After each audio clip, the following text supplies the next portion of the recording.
La Cour accueille aujourd'hui le Bureau des droits humains en Haïti avec enthousiasme. Elle souhaite la plus cordiale bienvenue à ses membres, aux finalistes du concours, à la jeunesse estudiantine et aux composantes de la confrérie du droit qui honorent de leur présence cette prestation citoyenne et engagée autour des droits humains. En effet, depuis la Déclaration universelle des droits de l'homme et du citoyen de 1948, la communauté internationale reconnaissait pour la première fois l'existence de droits de l'homme et de libertés fondamentales qui transcendaient les lois des États souverains et que les millions d'hommes, de femmes et d'enfants de par le monde trouveraient dans ce texte aide, conseil et inspiration. Dans la conjoncture actuelle, nationale et internationale, marquée par les guerres, les vagues migratoires, les pandémies, le terrorisme, la lutte acharnée permanente pour le respect des droits fondamentaux revêt un caractère d'urgente nécessité. Les organismes internationaux onusiens et d'obédience diverses voués à la protection des droits ont fait de leur mieux pour éviter le pire. En Haïti, le véritable combat est celui que les forces de pression citoyenne doivent mener à travers la société civile organisée, notamment les organisations de promotion et de défense des droits humains, pour le respect du droit à la sécurité, du droit à la vie et à la santé, du droit à l'éducation, du droit au travail et de toute autre prescription en la matière de la Constitution en vigueur. Le secteur apparemment des droits humains serait le lieu principal en Haïti de la sauvegarde d'une raison judiciaire en déroute et un champ de combat qui touche à l'héroïsme dans un contexte d'anomie mortifère. L'irruption des jeunes finissant en droit des universités dans l'enceinte de la Cour supérieure des comptes et du contentieux administratif pour s'exercer à la prise de parole en public, pour s'initier à l'art oratoire et s'engager à défendre les droits fondamentaux est un baume à nos blessures intérieures, une bouffée d'oxygène à nos congestions. Au cours de l'évolution du pays, dans toutes les générations de droits ont été voués aux gémonies, les droits civils et politiques, les droits économiques et sociaux, les droits des peuples. De haute lutte, le peuple haïtien a conquis le droit de vote, le droit à l'information, le droit à la libre expression. Il subit aujourd'hui les affres de l'exode, faute d'accès aux droits du travail et aux conditions décentes de vie. Il a perdu son droit à l'autodétermination, à la libre disposition de ses richesses et ressources naturelles. Il croupit sous la domination étrangère. Cependant, aussi retardataire que soit un pays, rien ne peut justifier la torture, les exécutions arbitraires, les kidnappings, les massacres et autres délitements inhumains dont il serait la proie. À cet égard, les droits humains sont un instrument salutaire pour l'avancement de la condition humaine. Face à l'incapacité de l'État haïtien de satisfaire les besoins fondamentaux des majorités appauvries, le droit, au nom de l'intérêt général, peut jouer un rôle de transformateur de l'ordre social, en tout état de cause.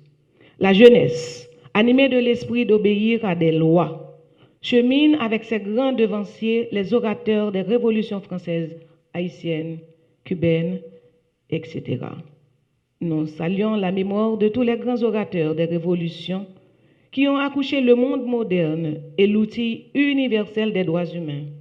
Tous, ils ont fait face aux défis effarants qui ont surgi lorsqu'il fallait tout construire sur les décombres des anciens régimes. Pleine de fougue et de détermination, la jeunesse visionnaire emporte l'admiration des aînés qui tissent la filiation intergénérationnelle.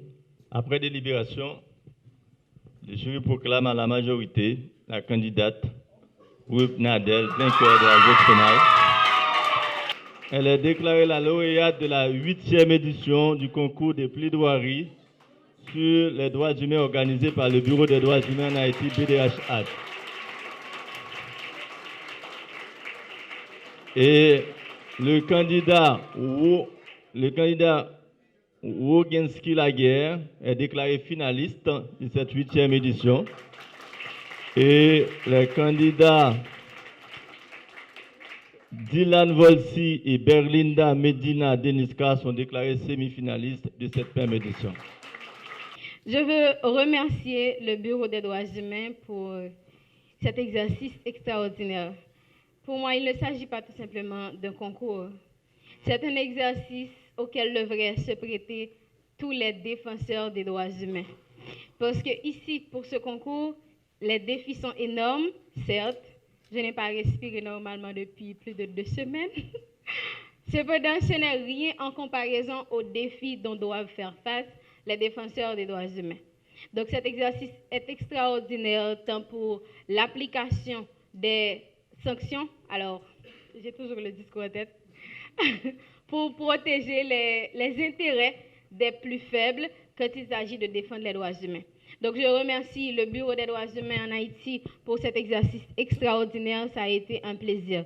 Je remercie aussi les 31 concurrents de ce concours pour m'avoir offert une expérience si extraordinaire. J'ai beaucoup appris de vous. À chaque joute, j'ai eu quelque chose à apprendre. J'ai été émerveillée tantôt par l'audace de M. Volsi que par le sens de la répartie de Avelmo, Abigail, et vous tous, vous avez été extraordinaires. Et je pense que la sélection, la présélection écrite a été un succès parce que vous avez chacun eu quelque chose d'extraordinaire à apporter à ce concours aux joutes et ça m'a permis de vivre une expérience unique. Je vais remercier ma famille et mes amis qui me soutiennent. Je n'ai pas eu l'impression d'être seule, pas une minute au cours de ce concours. J'ai rencontré de nouvelles personnes qui sont devenues des soutiens extraordinaires. Donc, je me sens particulièrement privilégiée d'être aujourd'hui la lauréate de ce concours. Je veux, pour finir, remercier le droit de m'avoir mis sur ce parcours. Je pense que ce n'est qu'un début, parce que je vais certainement m'engager davantage pour la défense des droits humains. Et je pense que ce pas-là sera le déclenchement pour cet engagement de ma carrière. Merci beaucoup. C'est la 8e fois que nous avons la chance, le plaisir, l'honneur de préparer ce moment si particulier. Cette phase finale qui vient clore cette incroyable aventure humaine débutée durant l'année 2015, le concours de plaidoirie sur les droits humains. La 8e édition est passée si vite cette année, et bizarrement presque sans difficulté. Ce qui ne veut pas dire, loin de là, qu'il n'y en a pas de difficulté. La vie des gens est parsemée d'embûches, d'embuscades, de coups bas, comme ces malheureux affolés, chassés par les gangs, qui, croyant obtenir un peu de protection devant les murs d'une ambassade, se sont vus déguerpir il y a 2 jours par la police nationale. Mais c'est comme si, contrairement à l'année dernière, celle d'avant encore, le temps nous offrait un instant suspendu. Nous avons tout fait pour le saisir, pour ne pas risquer de le gaspiller comme une parenthèse enchantée. Dès le premier tour, le choix a été fait d'aller le plus vite que possible, sans reprendre notre souffle, pour ne pas nous retrouver physiquement bloqués comme l'année dernière. Nous avons enchaîné tour après tour, débat après débat, nous nourrissant de l'énergie des participants, de leur enthousiasme, de leur soif de trouver, de s'approprier un espace pour exister, un espace pour se voir, s'entendre, s'écouter, un espace pour vivre, tout simplement, pour prétendre à un peu plus que cet état de survie qui fait succéder les jours aux jours. Un espace et un peu de temps. Durant ces 3 dernières semaines, ce sont 28 débats que les 32 candidats présélectionnés ont successivement mis en scène cette année, pour et contre, avec à chaque fois ce même plaisir de la contradiction, de l'opposition constructive qui s'anime sous nos yeux. Cette conjugaison si particulière à la plaidoirie de l'espace et du temps, du mot qui prend son sens dans le moment. 8 ans, c'est le temps écoulé depuis que le BDH a commencé à fonctionner. 8 ans pendant lesquels l'équipe juridique, sans cesse renouvelée, a offert des services d'assistance légale à plus de 3177 bénéficiaires, obtenu plus de 215 libérations, réalisé 264 médiations familiales, traité 143 ententes et 106 ordonnances en pension alimentaire, reconstitué plusieurs centaines d'actes d'état civil. 8 ans scandés par tant de difficultés, mais 8 ans aussi à voir grandir la relève, ces jeunes qui, avant vous, ont participé au concours et puis sont devenus. En 8 ans, le BDH a encadré plus de 91 stages. Stages d'intégration professionnelle pour les jeunes licenciés, stages recherche pour les étudiants partis en master, stages d'avocat pour ceux et celles qui ont, après tant d'efforts, réussi à intégrer le barreau. 4 de ces stagiaires viennent hier d'intégrer officiellement la magistrature, en l'absence de président de la République. Nous ne pouvons que leur souhaiter de remettre les pendules à l'heure de la justice. Alors aujourd'hui, c'est vous, chers candidats. Deniska Berlindia Medina et Volsi Dilan, demi-finalistes de cette 8e édition. Monsieur Laguerre Wogensi, finaliste de cette 8e édition. Et Madame Placide Rubnadel, lauréate de cette 8e édition.